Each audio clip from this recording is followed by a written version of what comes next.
Freakonomics Radio is sponsored by Southern New Hampshire University. The best investments are the ones you make in yourself, and no one knows that better than Southern New Hampshire University.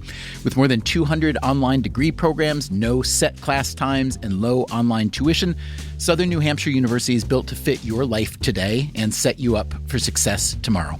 Education is an investment. Why not make it a smart one? Apply for free at snhu.edu/Freakonomics. Freakonomics Radio is sponsored by Hotels.com. Hotels.com gives you access to hundreds of thousands of hotels worldwide. And when you join for free, you can save up to 20% instantly with member prices. Plus, every stay earns rewards. So when you book one trip, you're already lowering the cost of the next one.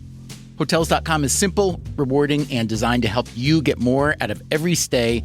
Sign up for free and book today. Hotels.com. It's all in the name. Freakonomics Radio is sponsored by Amica. You know what they say, if you want to go fast, go alone. If you want to go far, go together. So go with Amica and get coverage from a mutual insurer that's built for their customers, one that looks after what's important to you together. Auto, home, life, and more, coverage that fits your unique needs. Amica helps you protect what matters most. Visit amica.com and get a quote today.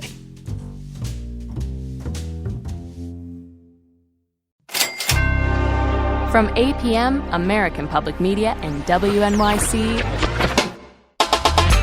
this is Freakonomics Radio on Marketplace. Here's the host of Marketplace, Kai Ryssdal. It's time once again for a little bit of Freakonomics Radio. Every couple of weeks we talk to Stephen Dubner, the co-author of the books and the blog of the same name, joined this week by the other co-author, Stephen Levitt from the University of Chicago. Guys, welcome to the program. Hey, Kai, how are you? Good to be here. Okay, so the topic du jour is cheating, specifically teacher cheating. There have been some big scandals lately in Atlanta and I think in Washington, D.C. And Levitt, in Chicago, like 8 or 10 years ago, you actually caught some teacher cheating. So the first question is, based on your experience, can we say how many teachers cheat? Looking at the data, our estimate at the time, we thought that 5% of all the elementary school classrooms in Chicago showed evidence that the teachers had cheated on behalf of their students on these exams. Do we know why teachers cheat, Dubner?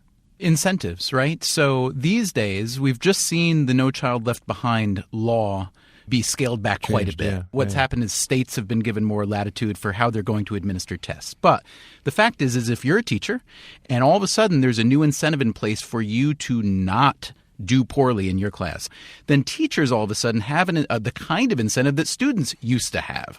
And so there are some teachers, now granted, it's a very, very small portion of them, who will cheat on behalf of the student, in this case, literally erasing incorrect answers and filling in the correct ones, not necessarily to help the kids, but to help themselves not look like they're bad performers.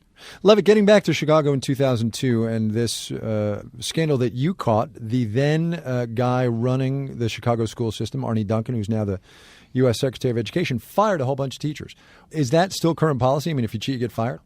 Well, I think there are two things you can do if you don't like cheating. One is what Arne did ex post, which is he actually let us really ferret out who the cheaters were, and they went to the trouble to hold the hearings and to fire a bunch of teachers.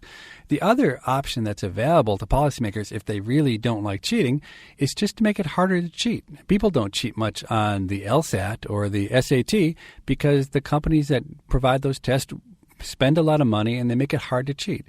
What school districts now, I think, have an ambivalence towards cheating because they really do want higher test scores. And so they often carry out these tests in ways that it's not hard at all for teachers to cheat. In fact, maybe even subtly encouraged.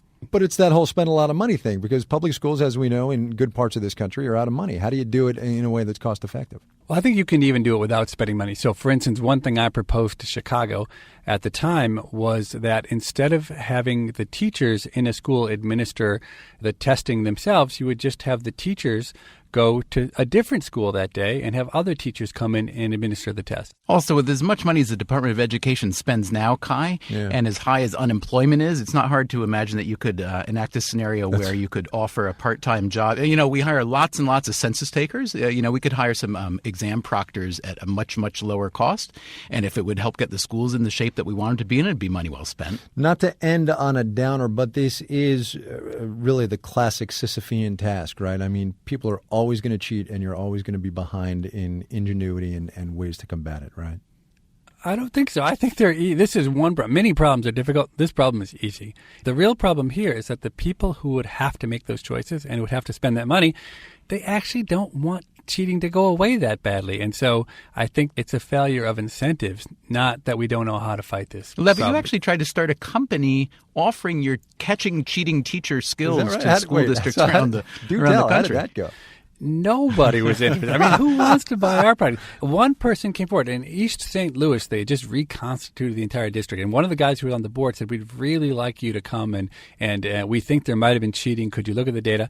And they couldn't get the school district. Even the board of the overseeing board could not get the school district. They wouldn't give us the data. So of all the business ideas I ever had, that, I think, ranks at the very bottom in terms of profitable and likely success. Freakonomics.com is the website. Stephen Levitt and Stephen Dubner. Guys, thank you so much. Talk to you soon, Kai.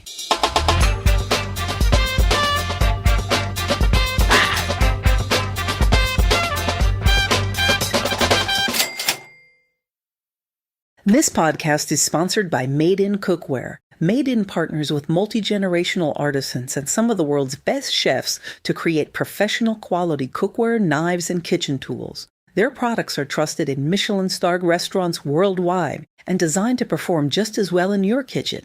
From 5-ply stainless clad to carbon steel, every piece is built to last and made to actually make you a better cook. Discover award-winning cookware at madeincookware.com.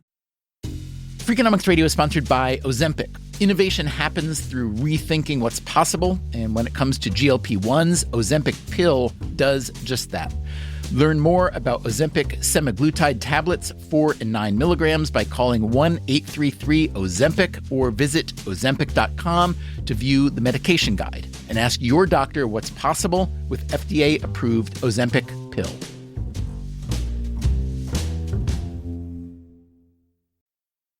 Freakonomics Radio is sponsored by Vitamix. According to the LA Times, the average American home contains 300,000 items, including a staggering number of appliances. All those gadgets, just clutter. But there's one tool that delivers what a dozen others only promise. From pureeing to chopping, Vitamix blenders bring the power of an entire kitchen to your countertop, offering enduring performance and precision you can count on. In a world full of clutter, do more with less. Visit Vitamix.com and shop now.